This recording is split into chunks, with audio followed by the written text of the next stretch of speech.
siguiente programa cuenta con el auspicio de la Biblioteca Nacional. ¡Qué alegría!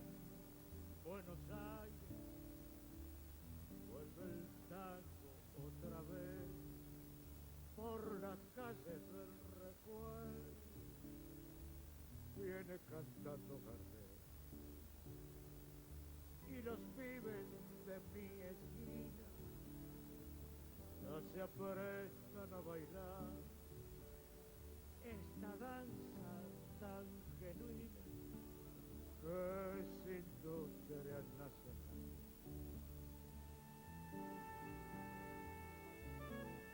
Nueva York, 1925. Vicente Piazzolla y su esposa Asunta han viajado desde Mar del Plata, Argentina, para radicarse en Manhattan, con su hijo Astor Pantaleón, de apenas 4 años. Para entender a Astor, para comprender un poco su música, para acercarse a él, es clave en New York, porque el chico no se educa o no crece con el idioma español, el chico crece hablando inglés.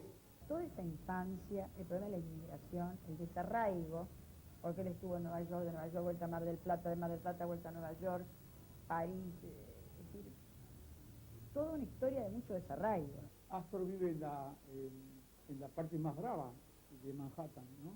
En lo que era la pequeña Italia. El fanático del tango en la familia de los papás, hincha de Gardel, hincha de Julio De Caro. Su padre ponía todas las noches discos de Gardel y de Caro. Entonces, bueno, el sonido del tango le iba llegando a Piazzolla. Y un día el papá viene con una caja y le dice, Astor, te trajo un regalo. Este bandoneoncito fue el primer bandoneón que tuvo mi papá, el que le compró Nonino a él en Nueva York. Abre la caja el papá de Astor, Nonino, y aparece el bandoneón.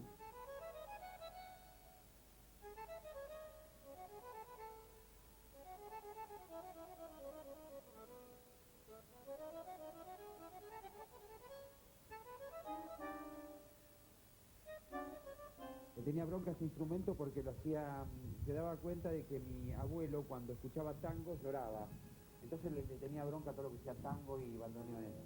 Y mi viejo cuando vio que entraba mi abuelo con esta cajita, dice, ¿qué habrá ahí adentro? Lo que menos imaginaba era que un tren eléctrico, no sabía lo que pensaba. ¿Quién en Nueva York le podía enseñar tango? Entonces aprendía música clásica, aprendía Bach, que era Beethoven, que era un Chopin. Hoy en día es raro ver un bandoneón en New York, imaginemos hace más de 50 años. Su primer maestro en Nueva York, que fue de la Dilda, un discípulo de Rachmaninoff, no sabía nada de bandoneón. O sea que él le enseñaba el piano y bueno, y un poco vieron juntos cómo podía tocar el bandoneón. Mi abuelo se entera, creo que era por Franchuli, por un amigo de él, de que estaba Gardel en Nueva York. Y mi abuelo, que tenía una habilidad terrible para trabajar la madera, le hace a Carlos Gardel un muñeco tallado a mano de este tamaño. Y le dice a mi viejo que se lo lleve. Mi papá que trepaba fire escape, que trepaba, se metió por la ventana y despertó a Gardel, y parece que Gardel de no muy buen humor, pero terminaron tomando leche con, creo que el inglés le gustaba a él. En 1934, Piazzolla interviene en una escena de la película El día que me quieras, que protagoniza Carlos Gardel. Hasta que Gardel creo que le dice, ¿te animás a acompañarme un par de vueltas que tengo que hacer unas cosas? Y mi viejo le ponía una música y yo te la leía. Y mi viejo lo acompañó a Carlos Gardel en un par de ocasiones. A lo que viene después el pedido de Gardel a Nonino de si por favor Astor lo podía acompañar a él en una gira que tenía que hacer, donde Gardel muere y mi viejo zafa. Saber de la tragedia de Medellín, no sé, hay muchas versiones con respecto a eso. Lo único que puedo decir es que yo estaba muy cerca de él porque 2 semanas antes de morirse Gardel, yo recibía un telegrama en Nueva York donde él me ofrecía acompañarlo en la gira. Por suerte, no lo hice por un problema de familia y no ocurrió esto de esa manera. Piazzolla tiene 16 años cuando vuelve a Mar del Plata en 1937. Se dio cuenta que Mar del Plata mucho no podía avanzar. Entonces, un amigo de su padre, Mario Sassiain, lo trajo en auto a Buenos Aires. Él se fue a vivir a una pensión con uno de sus primeros maestros, que era el libro Pauloni. sus primeros trabajos son como bandoneonistas de orquestas muy menores, que no han hecho historia en el tango, ¿no? Pero que Francisco Lauro es una de ellas. Creo que con esa orquesta debuta. Una vez, estando en el Café Germinal, se acercó Baralis, Hugo Baralis, quien era el violinista de la orquesta de Troilo y había sido violinista del sexteto de Lino Bardaro. Hablaron de música, se hicieron compinches, amigos, y cuando un viernes faltó el Toto Rodríguez porque estaba enfermo, entonces Baralis le dijo a Troilo, pero ¿por qué no lo probaste al pibe? Con Troilo, Piazzolla entra en contacto definitivo con el tango, no solo con su música, sino con su mundo y sus costumbres. Es porque el padre de Piazzolla le dijo, Pichuco, no te dejo a mi hijo que no es un pichón, no sabe nada todavía. Lo primero que hizo el gordo lo llevó a la calle Pavón, número 33, que había una timba en ese tiempo, y entonces ahí fue a jugar y ahí debutó Piazzolla con Troilo. Tenía una personalidad, ¿no? Nada que ver con un tanguero, así el prototipo de tanguero. Era un chico, daba la impresión de ser muy necesitado de afecto, a pesar que lo tenía, porque sus padres lo adoraban, pero estaban en Mar del Plata, o sea, él vivía en una pensión.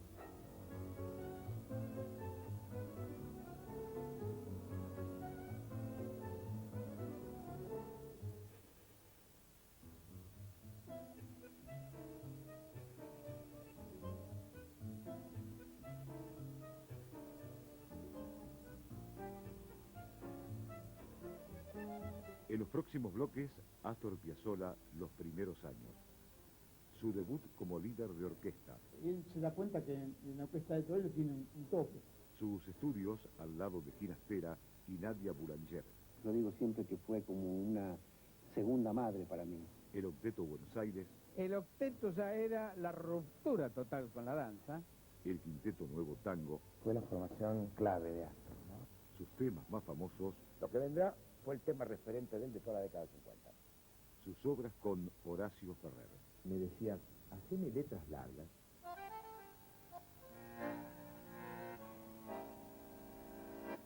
Cacerolas Millennium.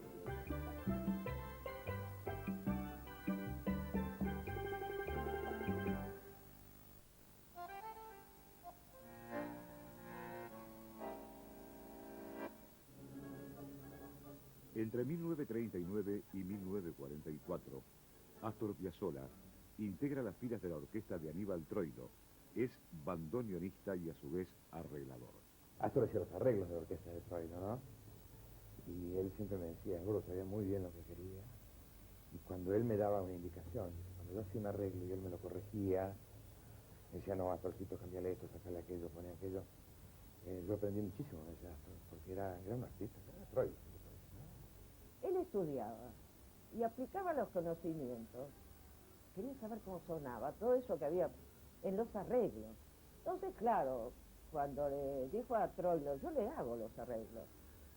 Bueno, a ver si deben hacer. Y dice, pero me estás convirtiendo la orquesta en una orquesta sinfónica, eso no puede ser. Claro, Astor incluyó el cello en la orquesta de Troilo. Me di cuenta que mucha gente escuchaba esos arreglos míos y no les causaba ninguna gracia, porque lamentablemente en la Argentina se puede cambiar todo menos el tango. Él se da cuenta que en la orquesta de Troilo tiene un toque. Podrá ser el segundo bandoneón, podrá ser el arreglador, pero siempre iba a estar bajo la capa de Troilo, ¿no? Me llamó la mamá de Pichuco, me dijo, vea señora, lo que le va a hacer Astor a mi hijo, eso no está bien, es un ingrato, porque deja la orquesta de mi hijo. Digo, señora, no es un ingrato. Su hijo antes tocaba con otra gente. Compréndalo, Astor. Astor tiene una necesidad de aplicar todo en un conjunto de él. Y de pronto aparece la oportunidad de acompañar a Fiorentino. Se lanza como solista y lo lleva a Astor como director de su orquesta. Fiorentino se fue de la orquesta del Gordo y quiso formar la orquesta le dijo, bueno, Piazzolla, Hugo, forman una orquesta ustedes para grabar. Hablan de la orquesta del 46 de Astor. Pero Astor tuvo otra orquesta, que es la de Francisco Fiorentino, porque era la orquesta de Astor, está bien, se llamaba Orquesta Francisco Fiorentino, pero ahí Astor ya empezó a meter todo lo de él. Hola, viejo. Te habla Piazzolla. A la 1 en la primera entrada te estrenamos el pan. Atento, buena suerte, ¿eh?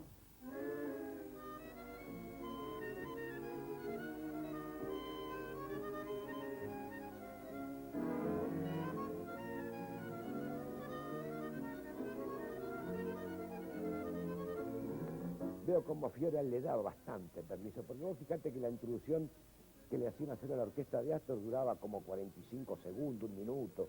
Le dejaba hacer bastantes cosas. Ya Piazzolla en el año 44 ya apuntaba a ser lo que fue. 2 años después, Piazzolla funda una orquesta que lleva su nombre. Y la orquesta del año 46, la primera orquesta que tuvo mi viejo, donde ahí nadie lo limitaba, hacía sus propios arreglos sin límites de nada, eran unos arreglos alucinantes, con unas variaciones de bandoneón que eran impresionantes. Yo hoy en día escucho eso y me emociono. Tenía una influencia muy fuerte de Troilo y además tenía una estructura que era la de la orquesta típica, que no fue en definitiva donde Piazzolla encuentra su vuelta compositiva, digamos. Era una orquesta típica, evolucionada para la época, pero era una orquesta que era para bailarín.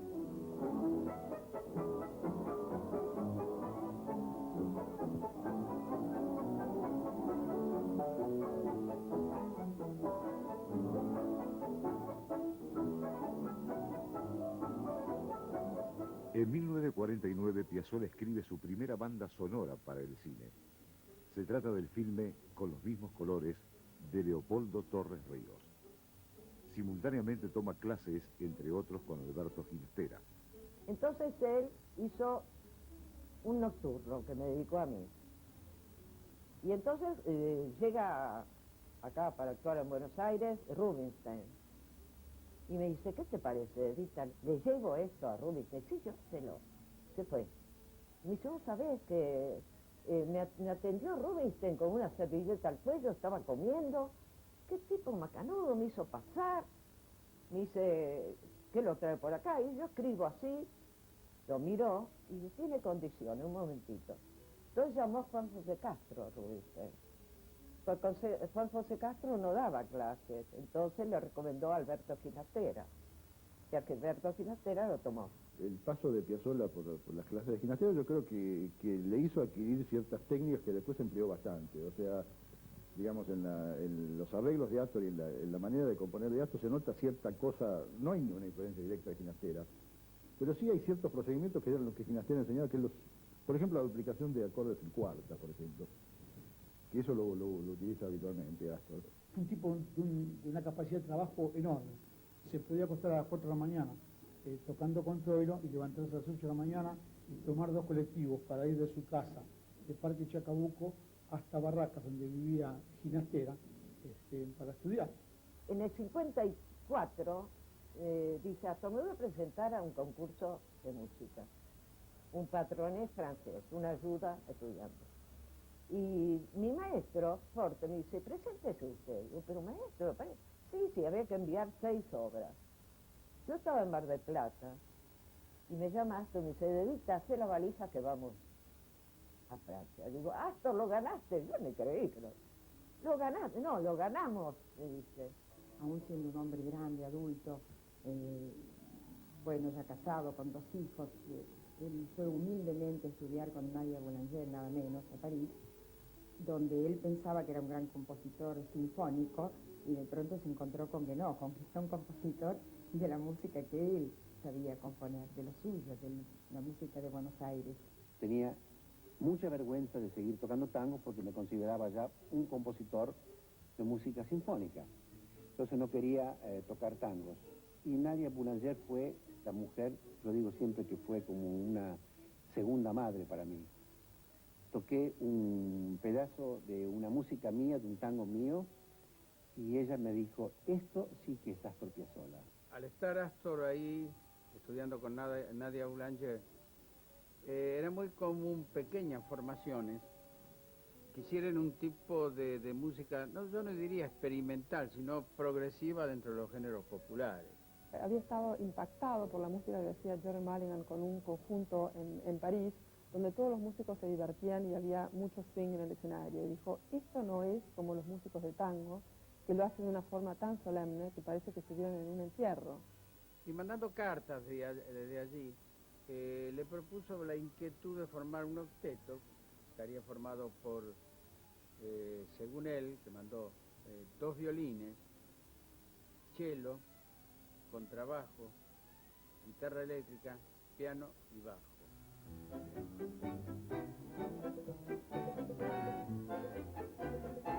Iniciador del tango contemporáneo, el Octeto Buenos Aires está formado por Astor Piazzolla y Leopoldo Federico en bandoneón, Hugo Baralis y Enrique Mario Fancini en violines, Horacio Malvicino en guitarra, José Bragato en violonchelo, Juan Basallo en contrabajo y Atilio Stampone en piano.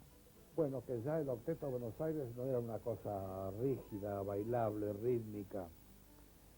Era una cosa para cantar y hacer solos de violín, hacer los bandoneones, todo arreglado de una forma que no se adaptaba para bailarlo rítmicamente. Astor odiaba la palabra baile. A pesar de que escribió muchos ballets y le encantaba otro tipo de baile, ¿no? Pero el baile popular, no porque odiara el baile, él no odiaba el baile, pero él decía que la música era para escuchar, no para bailar. El octeto ya era la ruptura total con la danza, entonces se producían solo de violín de Franchini o solo que Astor escribía para piano o solo de bandoneón, armonías que no se habían utilizado acordes nunca hasta esa época. Es decir, nunca se había visto en esa época, era el año 54, nunca se había visto en esa época partituras que tenían 7, 8, 9, 10 hojas que eran enormes, de larga así, que había que poner los atriles para colocarlas. Y eran partituras que había que llevárselas a la casa para estudiarlas, por lo menos una semanita, 10 días para ablandarla bien y después recién empezar a ensayar.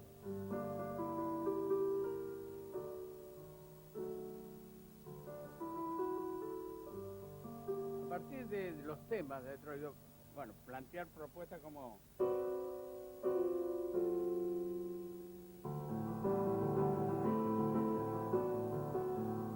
Yo hacía este solo.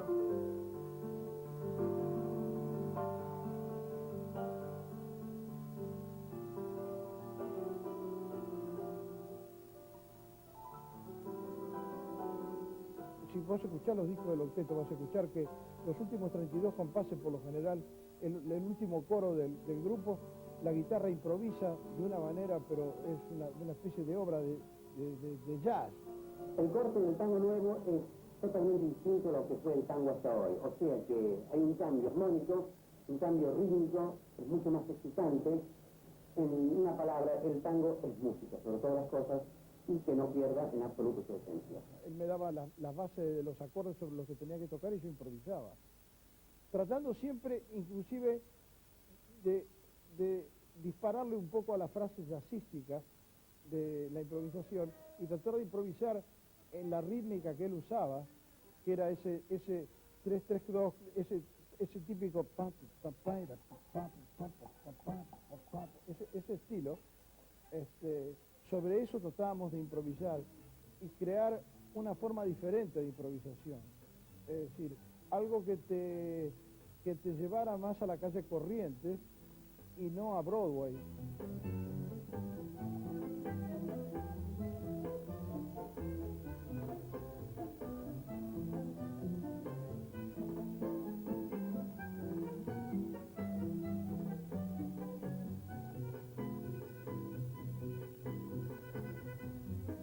En el próximo bloque, Astor Piazzolla regresa a Nueva York. Fue una época dura, musicalmente hablando. Además, funda su famoso quinteto. El quinteto fue el conjunto que él más trabajó.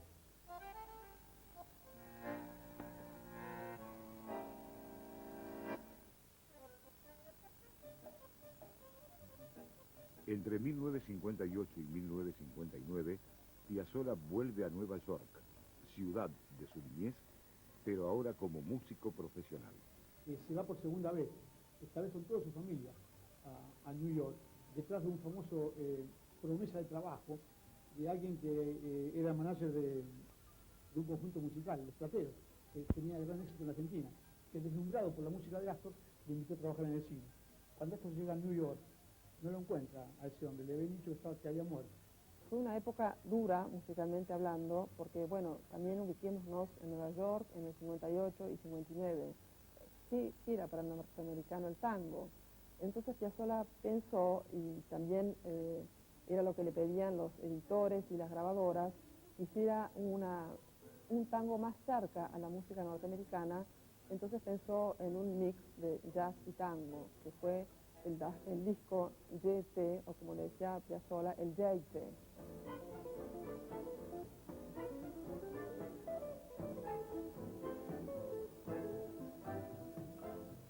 A mí me parece que la música de Astor, en realidad, y aunque esto parezca una paradoja, la mayor influencia que tiene es de la música de jazz, sobre todo de Charlie Parker. Por supuesto, el hombre que vivió muchos años en Estados Unidos, a él le gustaba mucho el jazz. Una pieza de Astor como 3 minutos con la realidad, si le sacamos el ritmo de tango, el fraseo de arriba es absolutamente parkeriano. Hay un solo que escribió para Jaime Gossi que parece un solo de Parker, absolutamente. Lo vincula Piazzolla con el jazz, no habría que vincularlo por un parentesco técnico, sino por cierta atmósfera, cierto temperamento que quiso conservar de esos músicos que había visto improvisar y que le transmitían tanta calentura. A su regreso de Nueva York, Piazzolla forma su primer quinteto. El quinteto no se comportaba como una masa de instrumentos que aumentaba la sonoridad en todo caso, digamos, la tradicional fila de bandoneones o la fila de cuerdas en la orquesta típica, sino que los integrantes eran todos solistas y esta situación le daba al quinteto una posibilidad como de música de cámara. El quinteto fue el conjunto que él más trabajó, por eso es el que tal vez él logró mayor afinidad y mayor acercamiento con sus músicos. No, más disonante. A ver, vos, Quicho, ¿qué te vas a traer? A ver cómo... No, más arriba. Sí, pero más fuerte. Ahí está. A mí me parece que el quinteto fue la formación clave de Astor, ¿no? El quinteto, porque el quinteto le permitía elaborar, pero también le permitía la libertad de la improvisación. Y el quinteto representaba, el quinteto es la síntesis perfecta de lo que es el pensamiento de Astor. El quinteto de Astor había que poner una especie, digamos, de audacia muy especial, éramos solistas. Ahí no había otro violín para echarle la culpa. Por favor, lárguemelo a Piazzolla, aunque sea en paracaídas, que todavía tiene que ensayar. Sí, por eso no se preocupe, ya están ensayando aquí arriba. Escuche.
orquesta típica no quedaba bien, desde una idea escenográfica, pararse y tocar el bandoneón solo parado, mientras otros músicos estaban tocando sentados. Cuando él queda solo en la orquesta de cuerdas o después en el quinteto, la actitud musical de él lo lleva a tocar parado. La decisión de Piazzolla de hacer eso, como tantas otras decisiones, era la de abandonar situaciones que yo supongo que él habrá considerado ya muy transitadas. Lo cierto es que no quería parecerse a los tangueros, por eso es que él quería salir del ambiente del tango. Ese además fue uno de los motivos por el cual tocó parado, porque decía que los bandoneonistas parecían lustradores zapatos tocando sentados. Empezamos a agregar percusión, Astor empezó a golpear también en la parte de la caja del bandoneón como si fuera una especie de bongó.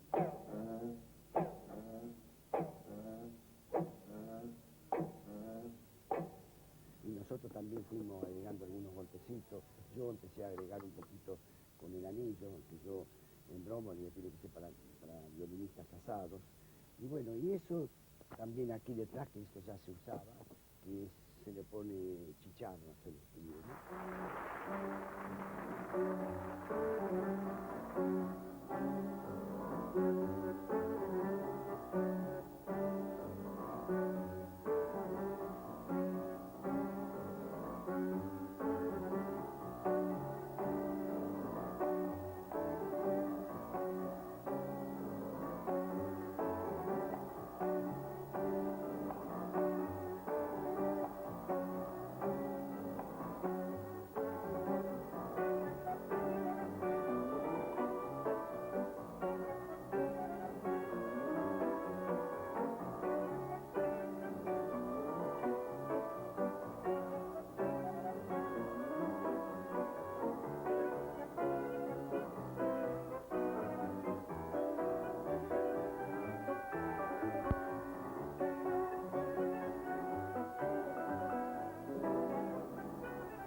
Ubiquémonos en el año 60 y tantos, que es cuando Piazzolla comienza con su quinteto.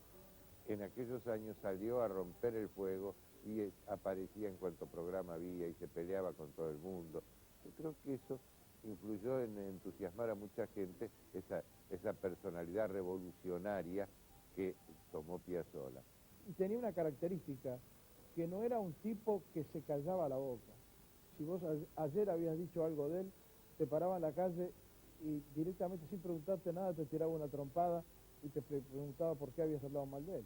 Parecía agresivo, se veía agresivo, porque él lo que hacía era defenderse, porque lo agredían tanto. Acá lo combatieron mucho los músicos de tango, pero los mediocres, que en cualquier profesión existen, en muchísima mayor proporción que los talentosos, claro.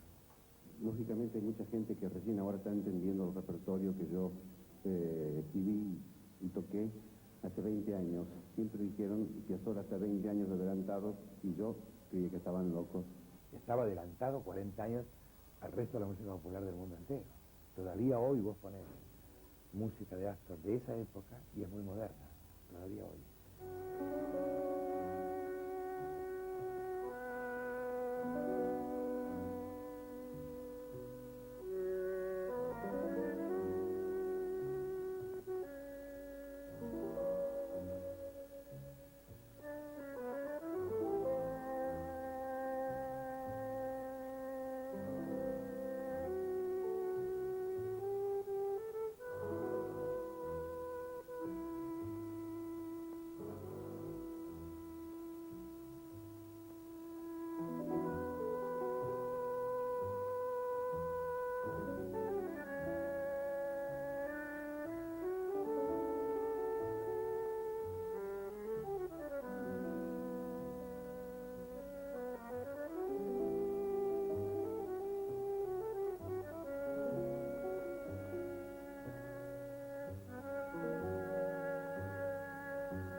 En el próximo bloque, Piazzolla como compositor.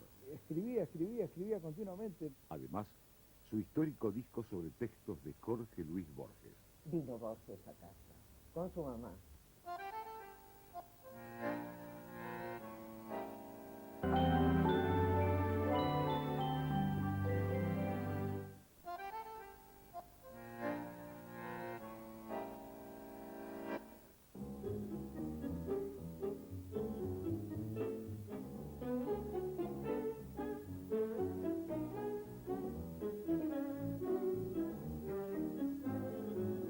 Para lucirse, contrabajeando, lo que vendrá, prepárense, triunfal. Entre 1950 y 1954, Astor Piazzolla compone una serie de tangos que lo consagran de inmediato como un audaz renovador del género. Aquellos tangos eran músicas, digamos, que tenían, eran como más materia prima. Uno podía hacer arreglos de aquellos tangos, de Triunfal, de Prepárense, de Cuplé, de todas estas músicas compuestas en aquella época. Uno podía hacer versiones. Esos tangos parecían, a pesar de ser distintos, negociables con las orquestas típicas predominantes de aquel momento, con Basso, con Franchini Pontier, con Troilo fundamentalmente, con Fresedo. Contratiempo, Triunfal y Para lucirse, las mejores versiones de estos tres temas los tiene Astor Piazzolla.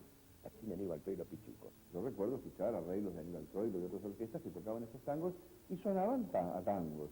La música posterior de Astor me parece que fue evolucionando en un sentido más hermética, donde parecía que ya el arreglo no era tan posible, como que la música ya venía compuesta con su arreglo, ¿no? Lo que vendrá fue el tema referente de él de toda la década del 50. Es decir, que nombrar a Piazzolla era silbar lo que vendrá.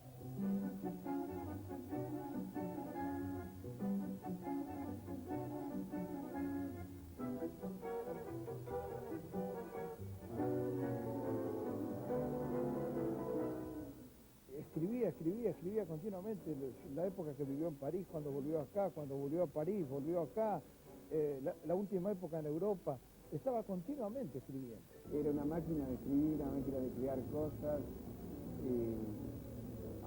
siempre con su ansiedad, y a lo mejor no le gustaba, pero no corregía nada. Lo que no le gustaba, lo dejaba, lo desechaba y hacía otra cosa nueva. Piazzolla no le dio preponderancia al bandoneón. Piazzolla le dio preponderancia primero a la composición, luego a la orquestación y después el bandoneón. Tal es así que Piazzolla deja el bandoneón en el 50 y lo retoma en el 55. 5 años guardado en un placal. Y Astor componía sobre el piano, no componía con el bandoneón. No, nunca compuso sobre lo de... Únicamente Adiós Nonino, la segunda parte.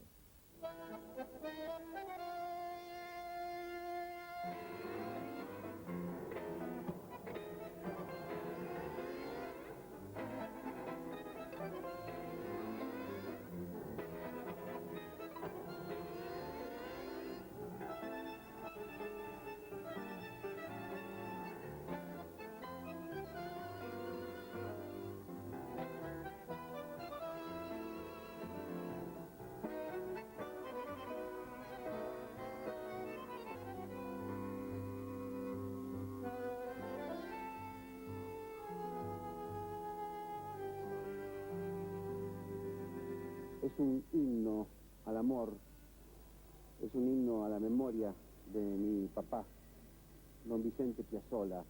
Mi papá falleció en el 59 y lo hice cuando él no estaba allá, y fue un momento muy especial porque siempre he tratado de escribir quizás otros Adiós Nonino y no han salido. Yo Adiós Nonino lo he tocado miles de veces, no sé cuántas, qué sé yo, cuántas veces, miles de veces. Eso es el único tema que jamás pudimos dejar de tocar. Adiós Nonino.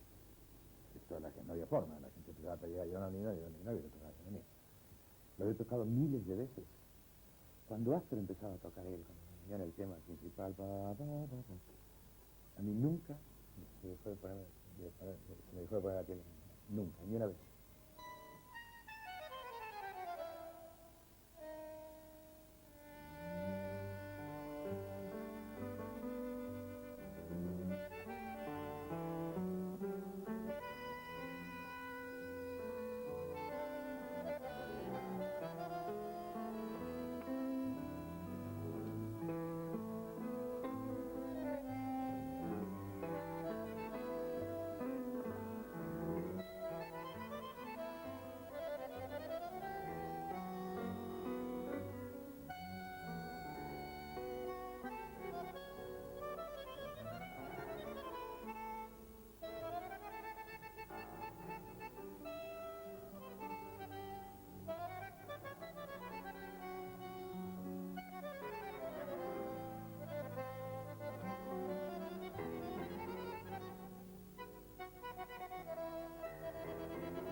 Después de estrenar 3 tangos sinfónicos y de una obra con Ernesto Sábato, Astor Piazzolla graba en 1965 un disco histórico que lo une con Jorge Luis Borges.